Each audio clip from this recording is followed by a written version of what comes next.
ఓం శ్రీ గురుభ్యో నమః. భూమిక. భారతమాత రత్నగర్భ. ఆమె చేలాంచలం ఉజ్వలంగా ప్రకాశించే సజీవ రత్నాలతో నిండి ఉన్నది. భారత పుణ్యభూమిలో వందల మంది మహాయోగులు, మహాపురుషులు, మహాత్ములు ఆవిర్భవించారు. వారు మాతృభూమి గౌరవాన్ని ఎంతో పెంచడమే కాకుండా లక్షలాది ప్రజలకు సత్యాన్వేషణ మార్గం చూపించి వాళ్లను ధన్యుల్ని చేశారు. ఆ మహాత్ములందరి జీవితాల కీర్తిగాథలు ఈనాటికి చెవుల్లో మారుమోగుతున్నాయి.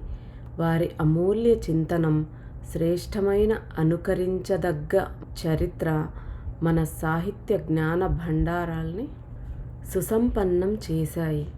అలాంటి మహత్తరమైన ఆత్మలు గతంలో ఉండేవి, ఇప్పుడు ఉన్నాయి, రేపు కూడా ఉంటాయి అన్నది మన విశ్వాసం. సామాజిక చైతన్యానికి, జీవన పద్ధతికి అనుకూలంగా మహాపురుషులు, మహాత్మగణాలు భయభ్రాంతులైన ప్రజల జీవన మార్గాన్ని ఆలోకిస్తారు. అలాంటి యుగానుకూల పథ ప్రదర్శన భూమికలో భారతమాత సంతానమైన యోగిరాజ మహాత్మ శ్యామాచరణ లాహిరి మహాశయుల ఆవిర్భావం జరిగింది. అనేక మంది మహాపురుషుల జీవిత చరిత్రలు రాయటం జరుగుతూ ఉన్నప్పటికీ ఈ మహాత్ముల జీవిత కథ రాయడం వల్ల ప్రయోజనం ఉంది. ఎందుకంటే ఆ మహాపురుషులు మామూలు మనిషిలాగే నిరాడంబరమైన గృహస్థ జీవితం గడుపుతూ గృహస్థ కర్తవ్యాలన్నింటినీ నిష్ఠాపూర్వకంగా సూక్ష్మ దృష్టితో నెరవేరుస్తూ ఆధ్యాత్మిక జీవనంలో అత్యున్నత శిఖరాన్ని చేరుకుని మానవ సమాజానికి ఎదురుగా ఒక ఉజ్వల ఆదర్శంగా నిలిచారు. ఈ మహాపురుషులకు సమాజం ఎంతో రుణపడి ఉంది, ఎంతో కృతజ్ఞమై ఉంది. ఇంతకు ముందు చాలామంది ఈ మహాత్ముల జీవిత చరిత్రకు సంబంధించి చిన్న చిన్న గ్రంథాలు రచించారన్నమాట నిజమే. కానీ వాళ్లల్లో ఒక్కరూ వారి సంపూర్ణ జీవిత చరిత్ర రచనకు పూనుకోలేదు. దీన్ని దృష్టిలో ఉంచుకుని ఈ మహాగృహస్థ యోగి ఉత్తమ పౌత్రులైన పూజ్యపాద శ్రీ సత్యచరణ లాహిరి మహాశయుల ఆదేశానుసారంగా ఈ మహాపురుషుల జీవిత చరిత్రను లిపిబద్ధం చేసే సాహసానికి పూనుకొన్నాను. కానీ ఈ జీవిత చరిత్రలో అన్ని వాస్తవ తత్వాలు మాత్రమే చోటు చేసుకోవాలని ఆయన నన్ను పదే పదే హెచ్చరిస్తూ వచ్చారు. తథ్యాల్లో కానీ తత్వాల్లో కానీ ఏదీ తప్పు రాకూడదని, రచయిత కల్పించిన నిరాధార విషయాలేవీ చొరబడకూడదని ఆయన అభిప్రాయం. వెనక వెలువడ్డ గ్రంథాల్లో అటువంటివి కొన్ని రాయడం జరిగింది. అనేక మంది జ్ఞానులు, గుణ సంపన్నులు, క్రియావంతులు పూజ్యపాద శ్రీ సత్యచరణ లాహిరి మహాశయులను తమ జీవిత కాలంలో యోగిరాజ శ్యామాచరణుల జీవిత చరిత్ర ఒకటి సంపూర్ణంగానూ యథార్థ విషయాలతోనూ రచించమని చాలా కాలంగా కోరుతూ వస్తున్నారు. అలాంటి గ్రంథం లేకపోయినట్లయితే కొన్ని వాస్తవ విషయాలు లోపించిపోగలవన్నారు. కానీ ఆయన వృద్ధాప్యం వల్ల, సమయం చిక్కనందువల్ల ఈ పని నెరవేరలేదు. అందువల్ల తమకు పుత్రతుల్యుడైన ఈ రచయితను ఆ పని చెయ్యమని ఆయన ఆదేశించారు. ఆ మహాయోగి జీవిత చరిత్ర రాయటం నా వల్ల అవుతుందా అని నేను ఆయనతో అన్నాను. పొట్టివాడు చంద్రుణ్ణి అందుకోబోవడం లాంటిది. చిన్న గడ్డి దుబ్బు విశాలమైన మర్రి చెట్టు ఎత్తును కొలవలేనట్టే ఆ మహాయోగుల సరైన ప్రామాణికమైన జీవిత చరిత్ర రాయడం నా వల్ల అయ్యేదేనా అనిపించింది. పూజ్యపాద శ్రీ సత్యచరణ లాహిరి మహాశయులు నాకు అభయమిస్తూ అద్భుతమైన మాట ఒకటి అన్నారు. మీరు ఎందుకు ఆలోచిస్తున్నారు? పని మొదలు పెట్టండి. ఆ పైన ఇది ఎవరి జీవిత చరిత్రో ఆయనే రాసుకుంటారు. నేను రాస్తున్నాను అన్న భావన విడిచిపెడితేనే ఆయన పని ఆయన స్వయంగా చేసుకుంటారు.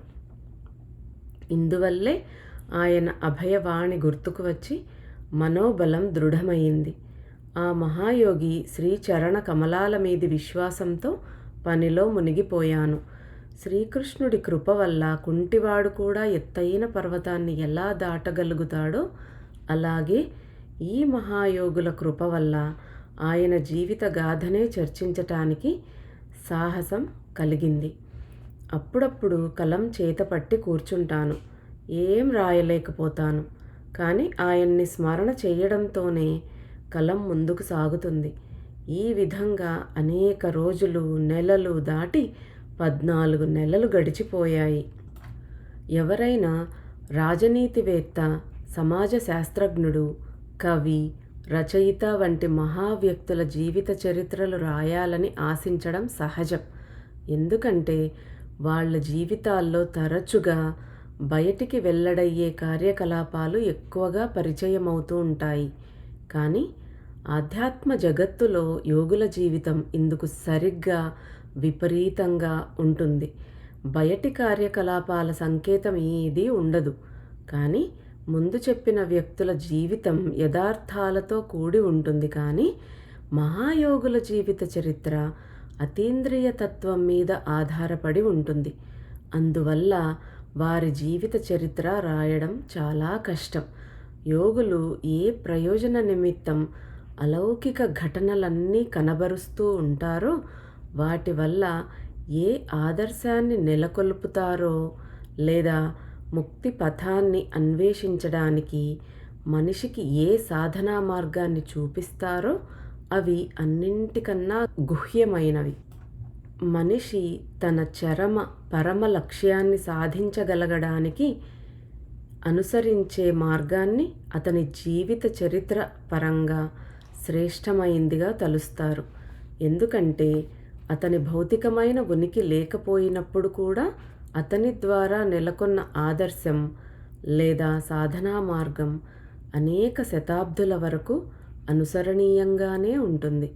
అందువల్ల ఈ గ్రంథంలో యోగిరాజుల ద్వారా ప్రత్యేకంగా వెల్లడైన యథార్థ విజ్ఞాన సమ్మత సాధనా తత్వాన్ని లేదా సాధనలోని మర్మాలను, ఆదర్శాలను ఉన్నవి ఉన్నట్లు చూపించడానికి ప్రయత్నం జరిగింది. యోగులు ఎంత ఎక్కువగా, ఎంత పెద్ద పెద్ద అలౌకిక ఘటనలను ప్రదర్శించగలిగితే అంత గొప్పవారని సామాన్యులు అనుకుంటూ ఉంటారు. కానీ మా అభిప్రాయం ఏమిటంటే యోగులందరూ అనేక అలౌకిక ఘటనలు ప్రదర్శించడానికి సమర్థులే. కానీ ఆ ప్రమాణంతో ఆలోచించడము, వారి శక్తి సామర్థ్యాలను అంచనా వేయడము వారిని అవమానించడం. తత్వవేత్తలైన యోగులను అర్థం చేసుకోవడానికి అది సరైన ప్రమాణం కాదు.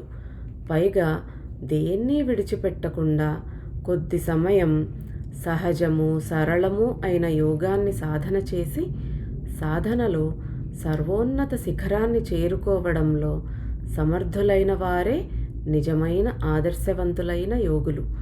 వాస్తవానికి వారి ఆదర్శమే మానవ సమాజంలో అధికాధికంగా స్వీకారయోగ్యమవుతుంది. మానవుడు సామాజిక జీవి కావడం వల్లే ప్రపంచం అతనికి చాలా ప్రియమైంది. అందువల్ల అతనిలో ప్రాపంచికత పట్ల ఆసక్తి ప్రబలమవుతుంది. శాస్త్రానుసారంగా ఏర్పడి సమాదరం పొందిన 4 ఆశ్రమాల్లోనూ గృహస్థాశ్రమమే శ్రేష్టమైనదని పేరు వచ్చింది. అందువల్ల అతను గృహస్థ ధర్మం నెరవేరుస్తూ ఈశ్వర సాధన చెయ్యాలనుకుంటాడు. ఇది అతనికి స్వభావజన్యము, సహజము అయిన మార్గం. ఈ గృహస్థుల్లాగే జీవితం గడుపుతూ ఇంటిని, సంసారాన్ని అంటిపెట్టుకొని ఉండేవారి దైనిక జీవన సంఘర్షణలో మార్గదర్శకులైన మహాత్ముల ఆదర్శాన్ని గృహస్థులు స్వీకరిస్తారు. ఆ దృష్టితో చూస్తే ఈ మహాయోగి ఆదర్శం గృహస్థులందరికీ స్వీకారయోగ్యమైంది. ప్రాచీన కాలంలో ఋషులు కూడా అలాగే చేశారు. పూజ్యపాద శ్రీ సత్యచరణ లాహిరి మహాశయులు యోగిరాజులు స్వయంగా రాసిపెట్టిన 26 డైరీల్లో నుంచి యథార్థ విషయాలను సేకరించి తమ కుటుంబానికి సంబంధించిన అనేక యథార్థాలను, యోగిరాజుల జీవితంలోని వాస్తవ సంఘటనలను వివరిస్తూ ఈ గ్రంథాన్ని సుసంపన్నం చేశారు. నిజానికి ఆయన సంపూర్ణ సహకారం లేనిదే యోగిరాజుల జీవితానికి సంబంధించిన యథార్థాలు లభించడం సాధ్యమయ్యేదే కాదు. అందువల్ల ఈ అమూల్య సహకారానికి ఆయనకు సవినయంగా కృతజ్ఞతలు తెలుపుకుంటున్నాను.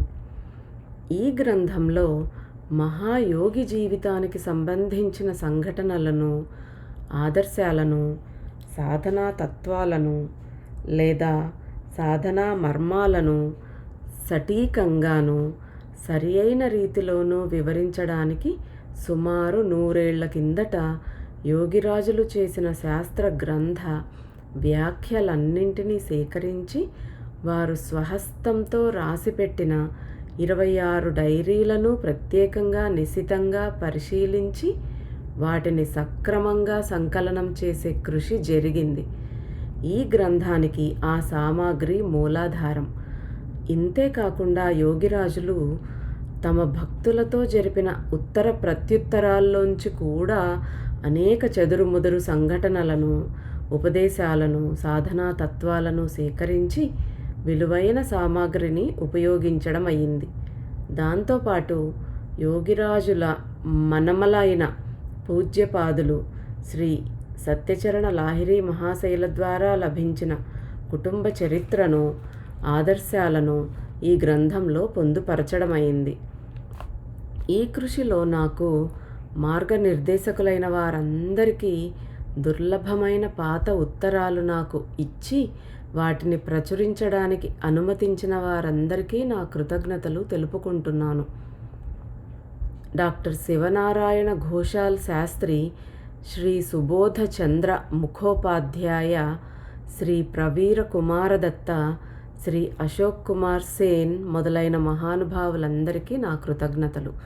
వీరందరూ ఈ గ్రంథం కోసం వివిధ రీతులుగా సహకారం అందించారు. ఈ సహృదయ సహకారులందరికీ భక్తులకు లౌకికంగాను పారమార్థికంగాను కూడా శుభం చేకూర్చమని మహాయోగి శ్రీచరణాలకు ఇదే నా ప్రార్థన. యోగిరాజుల డైరీల్లోంచి, వివిధ ఉత్తరాల్లోంచి తీసుకున్న సామాగ్రిని, సూక్తులను ఉన్నవి ఉన్నట్టు పొందుపరచడం అయింది. వాటిలో ఎలాంటి పరిష్కరణ, పరివర్తన చేయకుండా, అంటే ఎడిటింగ్ చేయకుండా, ఉద్ధరణ చిహ్నాలలో వాలుడు అక్షరాల్లో ముద్రించాం. అంటే ఇటాలిక్ ఫాంట్లో ముద్రించారు. వారి మాటల మహత్వం సరిగా రూఢి కావాలని, భవిష్యత్తులో ఎలాంటి వికృతులు జరగకూడదని దాని ఉద్దేశం. మహాయోగులు ప్రత్యక్షంగా చెప్పిన విషయాలు భావి సాధకులకు లభించడం చాలా కష్టమని మనకు తెలుస్తుంది. కాలాంతరంలో తరచుగా వికృత రూపాలు ధరిస్తూ ఉండడమే దానికి కారణం. అంటే ఎన్నో రకాలుగా మార్పు చెందుతుంది ఉన్న అసలు కంటెంట్ కాకుండా. ఈ శ్రమ భక్త సాధకులకు ఉపయోగపడుతుందని నా ఆశ. ప్రసంగవశాత్తు ఈ గ్రంథంలో వివిధ శాస్త్రాల నుంచి ఉదాహరించిన శ్లోకాలు, మంత్రాలు, వాటి వ్యాఖ్యలు సమస్తము యోగిరాజులు చేసిన వ్యాఖ్యల్లో నుంచి లేదా వారి సైద్ధాంతిక ఆదర్శాలను అనుసరించి ఇవ్వడం జరిగింది. అంతేకాక అప్పుడప్పుడు చాలా అంశాలు పదే పదే పునరావృతమవుతూ వచ్చాయి. ఈ పునరుక్తి పరిహరించడం సాధ్యం కాకపోయింది. ఎందువల్లనంటే మహాయోగుల అనుభూతి, సాధనల మర్మాలను వెల్లడించటానికి మరో ఉపాయం లేకపోయింది. ఇందుకు పాఠకులు క్షమిస్తారని ఆశిస్తున్నాను. గురు కృపాహి కేవలం.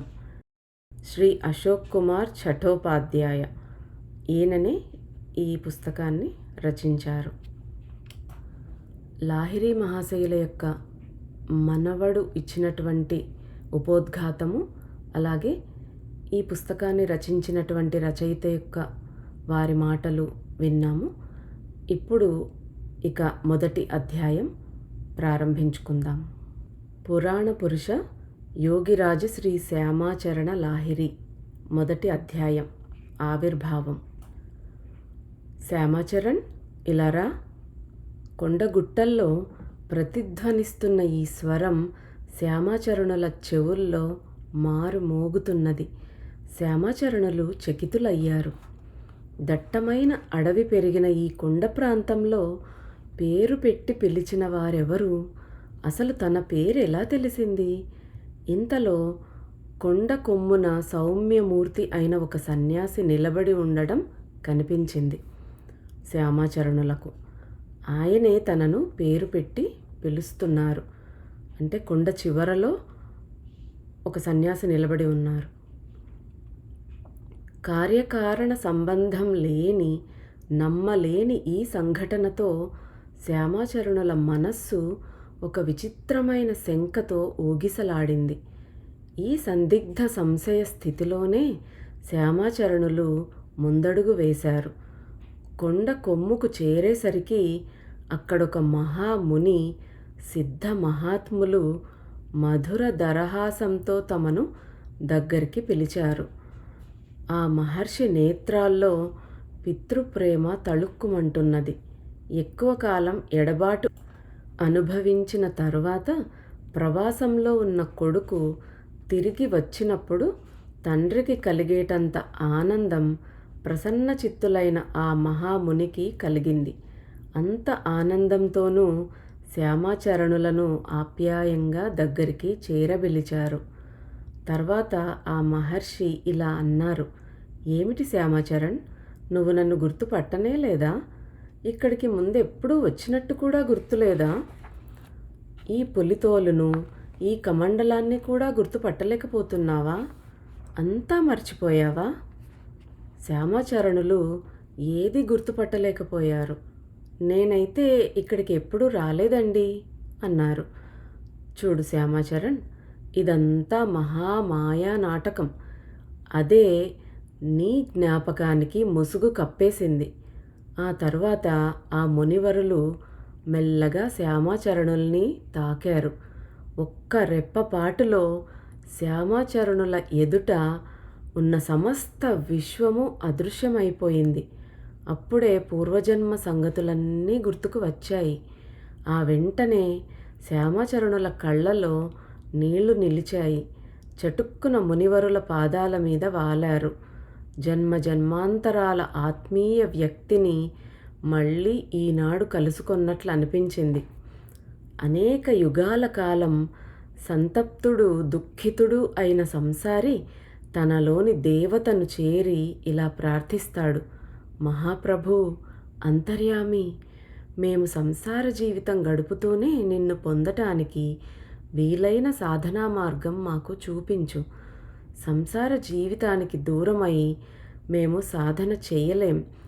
అందుచేత ఓ మహాప్రభు తాము స్వయంగా గృహస్థ జీవనం చేస్తూ ఇతర గృహస్థులకు ఈశ్వర ప్రాప్తి పొందే సహజమైన సత్యమైన మార్గాన్ని చూపించే మార్గదర్శిని ఎవరినైనా పంపు. ఇప్పటిదాకా మనుష్యుడి ద్వారా అనుభవము, జ్ఞానము ప్రాప్తమవుతూ ఉన్నప్పటికీ మార్గదర్శకులుగా వచ్చిన వాళ్ళంతా ఇల్లు విడిచి వచ్చిన వాళ్ళో, సన్యాసులో లేదా గృహస్థాశ్రములుగానో ఉంటూ ఇతరుల మీదే పూర్తిగా ఆధారపడి బ్రతుకు గడుపుకుంటున్న వాళ్ళో అవుతూ వచ్చారు. కానీ మామూలు గృహస్థుడిలా తాను వాళ్ళ మధ్యే ఉంటూ వాళ్లతో కలిసిమెలిసి ఉంటూ వాళ్ళకి దారి చూపించగల మార్గదర్శకుడు ఈ యుగంలో బొత్తిగా కనిపించడు. బహుశా ఇంతకాలానికి అంతర్దేవత అతని ప్రార్థనను విన్నట్టుంది. ఇక్కడ ఒక సంసారంలో ఉన్నటువంటి మనిషి తను తరించడానికి మార్గం చూపించమని దేవతని అడుగుతూ ఉన్నాడనమాట. చాలా వరకు మనకు వచ్చి ఎవరో ఒకరు జ్ఞానం ఇస్తూ ఉంటారు. వాళ్ళంతా ఏ సన్యాసులో అయి ఉంటారనమాట. గృహస్థాశ్రమంలో మన మధ్యే ఉంటూ కలిసిమెలిసి ఉంటూ మనకి దారి చూపించే వాళ్ళు ఎవరైనా ఉన్నారా అన్నట్టు ఒక మనిషి ఒక దేవతను ప్రార్థిస్తే ఎలా ఉంటుందో అది చెప్తూ ఉన్నారనమాట. దానికి ఇంతకాలానికి ఆ దేవత మన ప్రార్థనను వినింది. సో ఇప్పుడు బెంగాల్లో కృష్ణానగర్ దగ్గరున్న ఘుర్నీ గ్రామంలో గృహస్థుడైన ప్రతి ఒక్క వ్యక్తి అపరిమిత ఆనందంలో మునిగి ఉన్నాడు.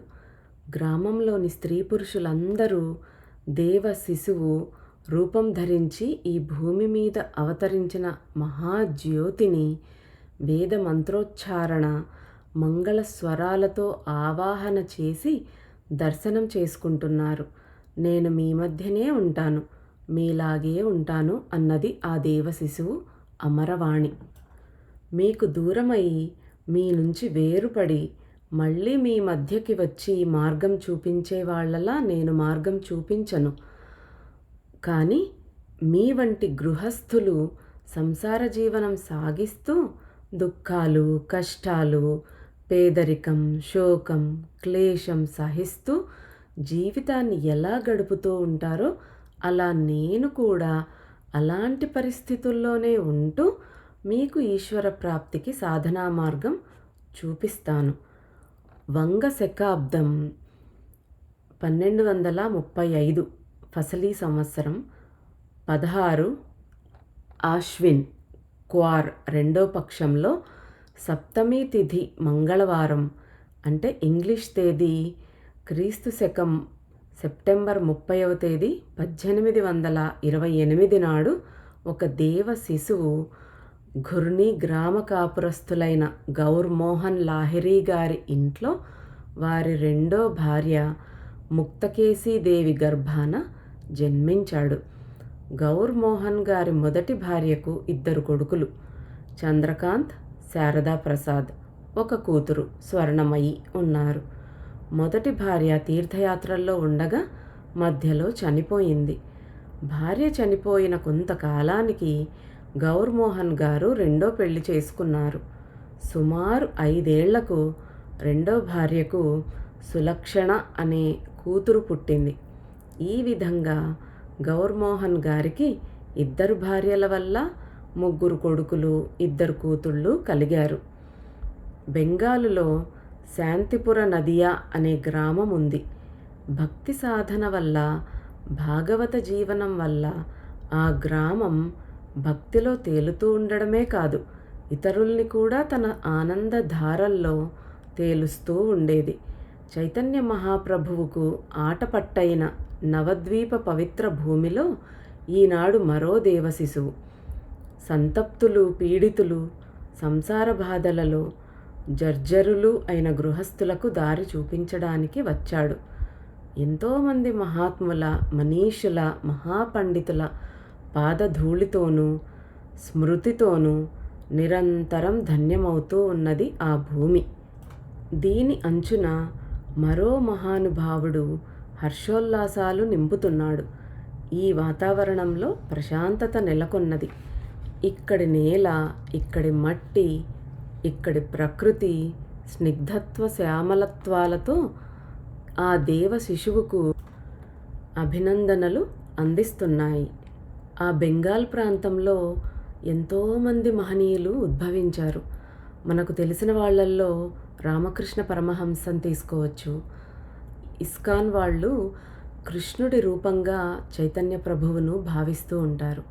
ఆయన కూడా అదే భూమిలో పుట్టాడు. అలా ఎంతోమంది మహానుభావులు ఆ బెంగాల్లో జన్మ తీసుకున్నారు. ఇప్పుడు లాహిరి మహాశయులు కూడా అదే ప్రదేశంలో జన్మ తీసుకున్నారన్నమాట. గ్రామం అంతా పుణ్యతీర్థస్థానంగా మారిపోయినట్టు అక్కడి స్త్రీ పురుషులందరూ అందంగా, ఆరోగ్యంగా, కాంతివంతంగా ఉన్న పచ్చని పాపణ్ణి చూడ్డానికని లాహిరి గారి ఇంటికి వెల్లువలా వస్తున్నారు. గౌర్మోహన్ గారు అందరి నోరు తీపి చేశారు.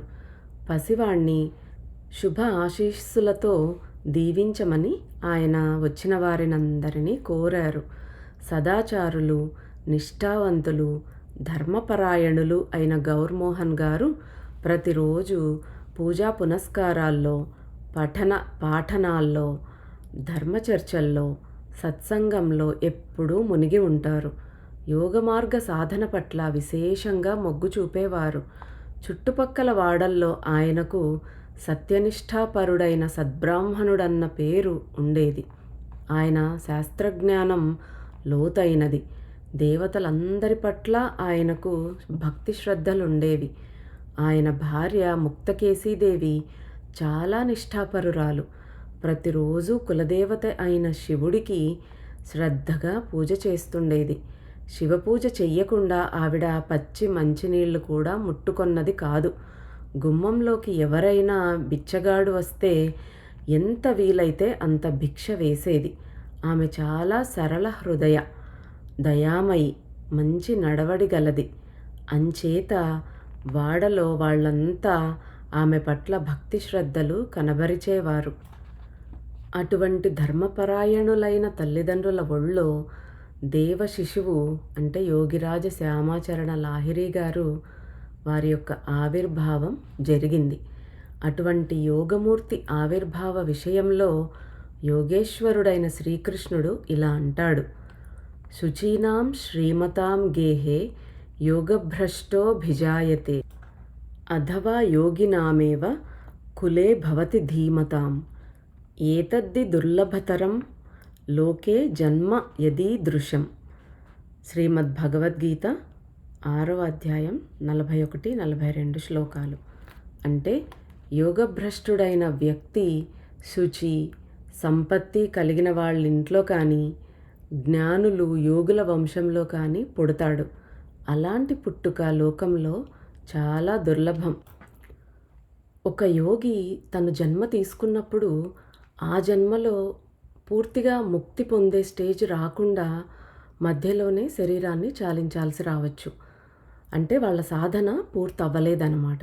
అలాంటి వాళ్ళు పైకి వెళ్ళిన తర్వాత, అంటే చనిపోయి పైలోకాల్లోకి వెళ్ళిన తర్వాత వాళ్ళు చేసిన మంచి పనులకు అక్కడ కావలసినంత సుఖాన్ని పొందుతారనమాట.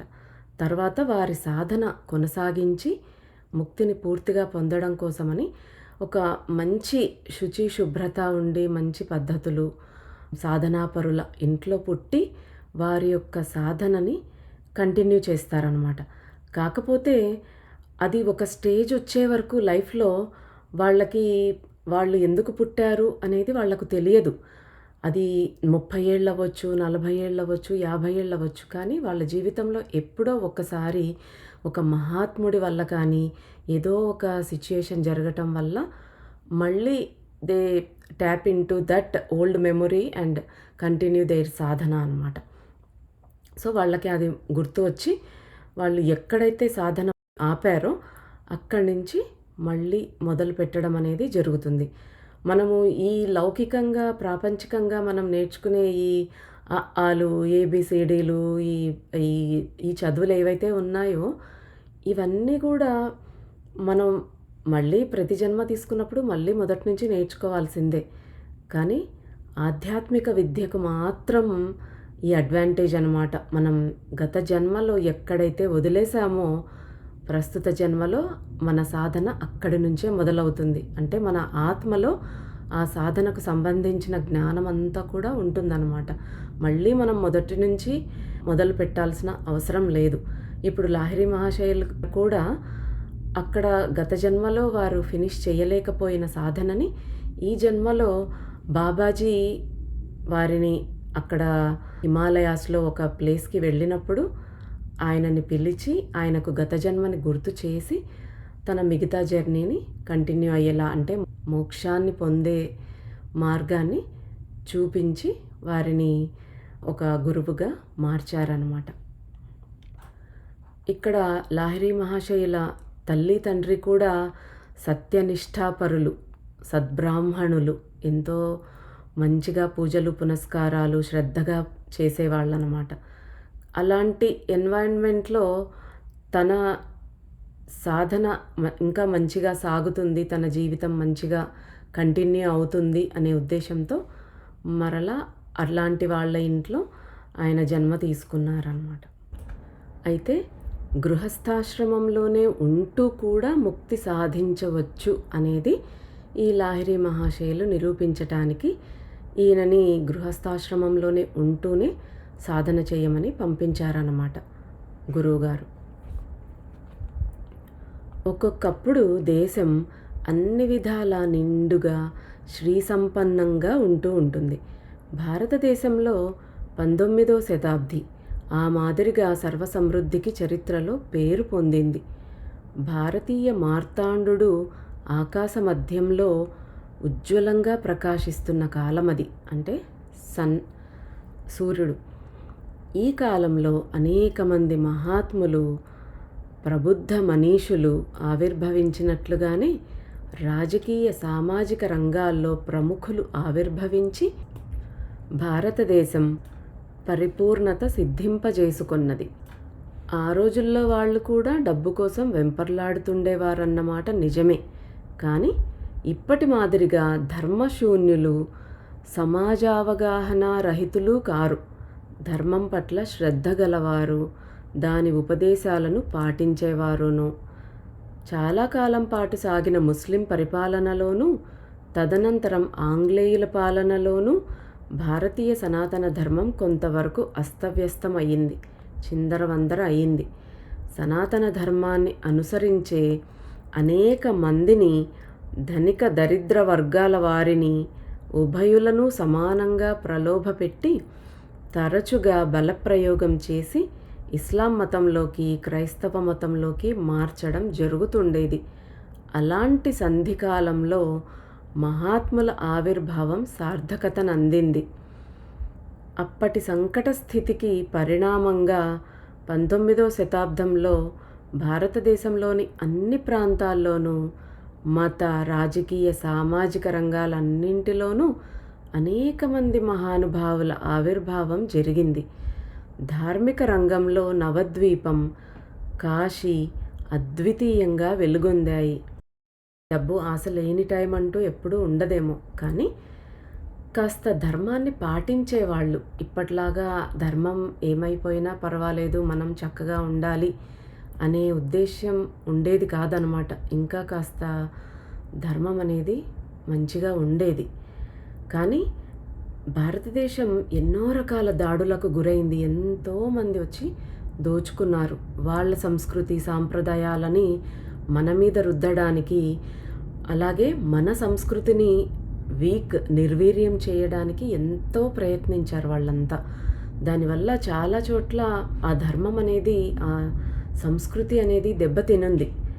మనకు తెలుసు, ఒక రాష్ట్రం పూర్తిగా మారిపోయింది ఆంగ్లేయుల పరిపాలన టైంలో.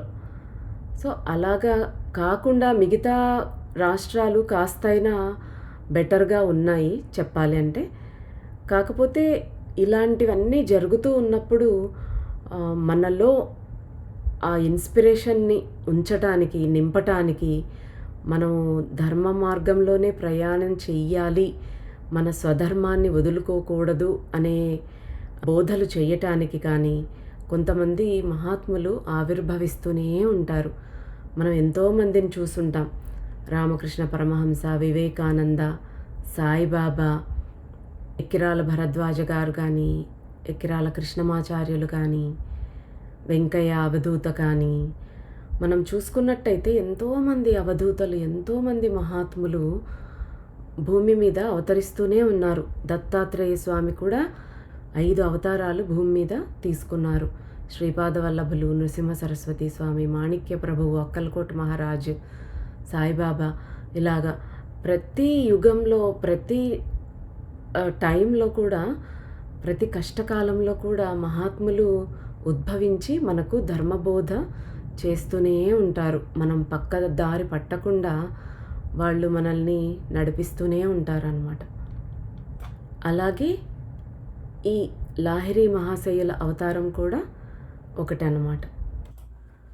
ఆ రోజుల్లో నవద్వీపంలో మాత్రమే కాక భారతదేశం అంతటా హిందూ కుటుంబాల్లో పరంపరానుసారంగా పిల్లలకు దేవతల పేర్లు పెట్టడం జరుగుతుండేది.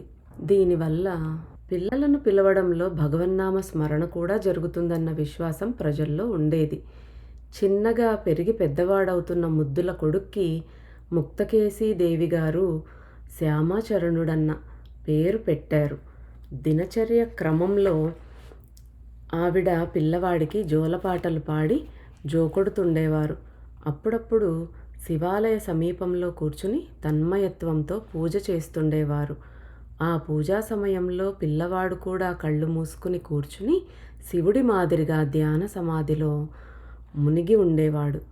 అప్పుడప్పుడు ఆవిడ ఆ కొడుకును ఏటి ఒడ్డున ఇసుక మీద కూర్చోబెట్టి ఇంటి పని చేసుకుంటూ ఉండేవారు. అప్పుడు ఆ పిల్లవాడు శివుడి మాదిరిగా ఒంటి నిండా దుమ్ముతో కళ్ళు మూసుకుని కూర్చుని ఉండేవాడు. విశేషం ఏమిటంటే మామూలుగా పిల్లలకుండే చంచలత్వం ఈ దేవ శిశువులో తక్కువగా కనిపిస్తుండేది. ఎప్పుడు ఏదో పోగొట్టుకున్నవాడిలా ఉదాసీన దృష్టితో ఉండడం చూస్తే అతడు ఏదో కాల్పనిక జగత్తులో లేదా భావలోకంలో విహరిస్తున్నాడేమో అనిపిస్తుంది. అపరిమిత అనంత సత్తతో యోగ సూత్ర స్థాపనకు ప్రయత్నిస్తున్నాడేమో అనిపిస్తుంది. అలాంటి స్థితిలో ఆ పిల్లవాడి హావ స్వభావాలు, ముద్రలు మొదలైనవి చూసిన బుద్ధిమంతులు ఈ పిల్లవాడు మామూలు పిల్లవాడు కాదు స్మీ అనుకునేవారు. అప్పట్లో ప్రతివారు పిల్లలకి మంచిగా దేవుడి పేరు నారాయణ, లక్ష్మి ఇలా పెట్టేవాళ్ళు. పిలిస్తే ఆ భగవంతుడి నామస్మరణ అయిపోతుంది. అవసాన దశలో కూడా తన పిల్లల్ని పిలిచినా కూడా భగవంతుడిని తలుచుకున్నట్టుగా అయిపోయేది. ఇప్పుడేంటో చింటూ, పింటూ, పింకీ, లల్లి, పప్పి ఇలాగా ఉంటూ ఉన్నాయన్నమాట. వాటితో ఏమీ రాదు మనకి. లాహిరి కుటుంబం వారి ఇలవేల్పు శివుడు. బయటివైపు ఇంటిని ఆనుకుని ఒక శివాలయం స్థాపితమై ఉంది. ఒకనాడు ఏం జరిగిందంటే ముక్తకేశీదేవి గారు బిడ్డను ఒళ్ళో పెట్టుకుని శివధ్యానంలో మునిగి ఉన్నారు. ఆ పిల్లవాడు కూడా తల్లిని అనుకరిస్తూ కళ్ళు మూసుకుని కూర్చుని ఉన్నాడు. అదే సమయంలో హఠాత్తుగా విశాలకాయుడు, జటాజూటధారి, సౌమ్యమూర్తి అయిన సన్యాసి ఒకడు ఆలయానికి ఎదురుగా నిలబడ్డాడు. ముక్తకేశీదేవిని అమ్మాయి అని పిలిచాడు. అకస్మాత్తుగా ధ్యానభంగం కావడంతో ముక్తకేశీదేవి గారు భయకంపితురాలై ఈ కొడుకును వెంటనే ఒళ్ళోకి తీసుకున్నారు. భయపడకు తల్లి, నేను సన్యాసిని. నన్ను చూసి నువ్వు భయపడవలసిన అవసరం ఏమీ లేదు అన్నాడు ఆ సన్యాసి. అప్పటికీ ముక్తకేశీదేవి గారు భయంతో నిస్తబ్దురాలై నిలబడి ఉంది. సన్యాసి మళ్ళీ ఆమెను దీవిస్తూ ఇలా అన్నాడు, అమ్మా, ఈ అబ్బాయి మామూలు మానవ శిశువు కాడు. సంతప్తులు, సంత్రస్తులు, సంసార సంబంధమైన మోసాల్లోనూ యాతనల్లోనూ చిక్కుకొని దుఃఖభాజనులైన వేలాది మంది గృహస్థులకు గోప్యమైన సాధన ద్వారా మార్గనిర్దేశం చేయడం కోసమని నా యోగ బలం ద్వారా నీ పుత్రుడిగా ఈ అబ్బాయిని పంపాను. ఈ అబ్బాయి గృహస్థ జీవనం గడుపుతూ చాలామందిని యోగ సాధన వైపు ఆకర్షిస్తాడు. ఇందులో భయపడవలసింది ఏమీ లేదు. నేను నీడలా ఎప్పుడూ నీ బిడ్డ వెంబడే ఉంటాను. అతడు నా నీడలోనే జీవితమంతా తన అంతర్జ్యోతిని ప్రసరింపజేస్తూ ఉంటాడు. ఆ తర్వాత ఆ సౌమ్యమూర్తి మెల్లమెల్లగా అడుగులు వేసుకుంటూ దూరం వెళ్ళిపోయాడు. 2వ అధ్యాయం రేపు చదువుకుందాం.